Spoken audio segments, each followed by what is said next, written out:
Hi, Sean. I'm going to show you a few things about how to use the ThroughFocus software so you can get started.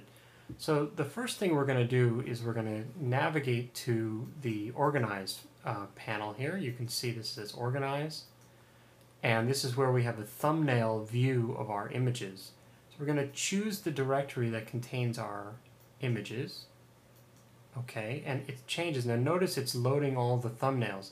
The very first time that you do this, it will take over a minute to load all the thumbnails, but every time after that, it can go very fast. So now we have all the thumbnails, and the program tries to group them by exposure time or by position on the mask. This is some data we collected during the benchmarking. So for example, here are some images that I want to study right here. Now, the yellow border means that these images do not know what background file needs to be assigned to them. So let's assign a background to these images. So you can see I can scroll here. So I'm going to select all of these images. Select the first one just by clicking. Now I can use the right arrow to go from one image to the next, the left arrow, or you can click on the first one and then shift click on the last one. Let me do that again. Shift click. So it's just click and then shift click, and now all these are selected. Now you can see in this top list, that's every image in the directory. The bottom list is just the files in this one series. So it goes from image 102 to 120. So I noticed that this image, for example, this first one, here's some metadata or some information about that image. You can see the comment here. These are 25 nanometer one-to-one lines. I think it was supposed to say it's a Z scan. And I can see that this image was recorded on October 25th at 12:51 p.m. 2008. So what I'm going to do is I'm going to look here for a background file that was recorded close to this time. And I can see here's one. Back 40 means 40 seconds long. 8:10:25 means 2008, October 25th. And then this is the time of day, 12:30, around lunchtime. So I'm going to select the first one, shift click to get them all these selected, and now say 12:30 here. And now each one of these images has a background, and you can see it's shown right here that they have a background file associated with them. Okay, now we're going to analyze this data or process it.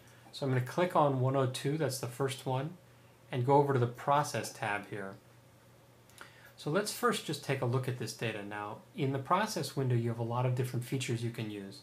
First of all, you can use this Zoom tool to zoom in or zoom out.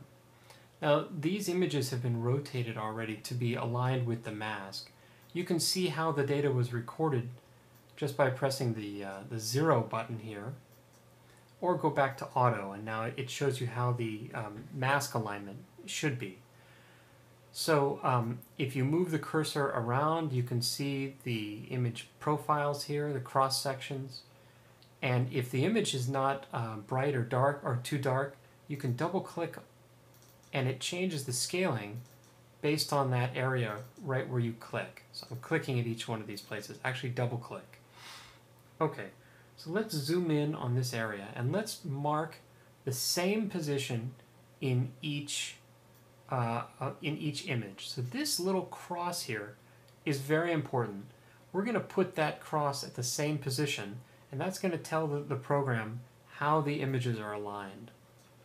So let's do that. First I use the left mouse button just to find approximately the right position.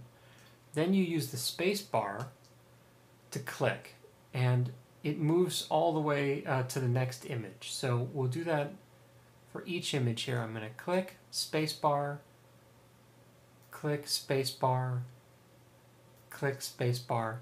Now you also have some fine control. You can use the I, J, K, L keys to make small motions like this. Now the little number here, that tells you the intensity underneath the cursor. So I'm going to go through the series, shift, click, shift, space bar, space bar, space bar, space, space, space, few more. Space, space, space. Sometimes I go through this twice just to get more accuracy the second time. So we're just trying to align these pretty well. Okay, that's image 120, and that's the last one. This image is just a little small one there. So let's go back to 20, and now you can see that it shows the image with the cross right at the center. If I click, I can just use the left mouse arrow to go back through the different images. Just really easily. Okay, and if we put the crosshair right there and zoom in and double click to get a good intensity, now using the right and left arrow keys, you can really see how the lines change as we go through focus. Okay, now it's time to get the data out of the program. So what we'll do is we'll select a region that we're interested in. So let's use this inspect.